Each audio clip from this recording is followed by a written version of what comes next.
Hi, I'm Mark Sipp at Crocker Farm Auction. I'm here to discuss an important example of Southern stoneware that we'll be selling in our November 3rd auction. This 4-gallon jug was made in Fayetteville, North Carolina, about 1821 to 1822, and is among the earliest signed examples of North Carolina stoneware known. You can see it bears the mark Gurdon Robbins, Fayetteville, at the shoulder, highlighted in cobalt slip. The additional cobalt highlights in the handle terminals. The inside has a dark reddish brown iron oxide coating, and some of that has even dripped onto the shoulder. Gordon Robbins was a merchant and pottery owner in Fayetteville, and he hired out the highly skilled potter Edward Webster from Hartford. A lot of you are familiar with the mark Goodwin and Webster. That mark was used by Horace Goodwin and McLeod Webster during the early 19th century in Hartford, Connecticut, and they were major stoneware producers. They were the biggest in Connecticut, and they shipped all over, and I believe there's even records of them even shipping down south. But Edward Webster, a young man born in 1801, the nephew of McLeod Webster of Goodwin and Webster, was coaxed down to Fayetteville to pot for Gordon Robbins. And what we have left from that pottery, which only lasted 5 years or so, actually maybe more like 4 years, I believe it was somewhere around 1819 to 1823, are only a handful of jugs stamped Gordon Robbins and Company, Fayetteville. And the and Company refers to Timothy Savage, Robbins' partner in business. However, during the later period of that pottery operation, sometime around 1821 to 22, Robbins was working alone, and Timothy Savage was not involved. Pieces from the Savage partnership are stamped Gordon Robbins and Co. Fayetteville. This example is just stamped Gordon Robbins Fayetteville. And from doing some research in Quincy Scarborough's book on the Webster family in North Carolina, he has uncovered a number of shards at the site that say Gordon Robbins and Company. And there are also, I believe, 2, as of the writing of his second book, examples marked Gordon Robbins and Company, Fayetteville, that are intact. So only 2 intact examples. However, to our knowledge, there are no intact examples of this specific mark that lacks the and Co. There's in fact only 1 shard that he uncovered at the site that lacks the and Company part of the mark, and it's just a shard that says this part of this Gordon Robbins Fayetteville.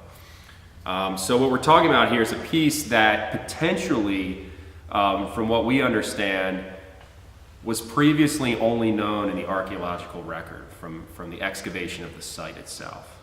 So a very, very special piece. We think about all the potters throughout the 19th century and even to this very day that pot in North Carolina.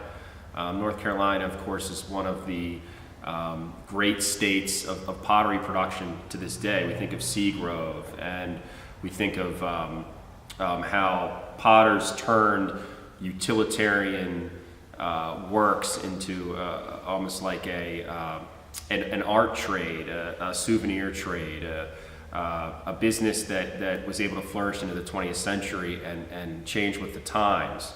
And one of the places that started it all was this site here. So we're very excited to offer this in our auction. As you can see, not only does it have the historical appeal that people would want in a great piece of pottery, but it has the fine craftsmanship. Now, we can see just how ovoid it is and how narrow the spout is. It's just a very, very great form. But to illustrate just how fantastic this jug is, you can actually see compared to what Webster was making in Hartford. We have a jug here that's of Connecticut origin. Typical Connecticut jug of the early 19th century in form, The incised decoration is somewhat unusual. However, you can see that Webster was really showing off when he made this piece. I mean, it is clearly more ovoid, more finely potted than what his relatives or contemporaries were making in Hartford. It just really, really bellows out a great deal. The base is narrower. The spout is exceptionally thin. I mean, you can see I can barely fit my thumb in there. This one has a much wider spout. And then the handle has this ribbing. And this one does not. So it's sort of an example of how potters traveling to a new land wanted to show off their abilities and maybe even expand upon what they had learned earlier in life in other locations. This jug weighs a similar amount or possibly even less than this jug, and you can see it is significantly larger. So the potting quality even goes down to just the thinness of the clay wall itself. This piece descended in a Fayetteville family, and it ended up out, I believe, in the Midwest with the descendant of its original owners.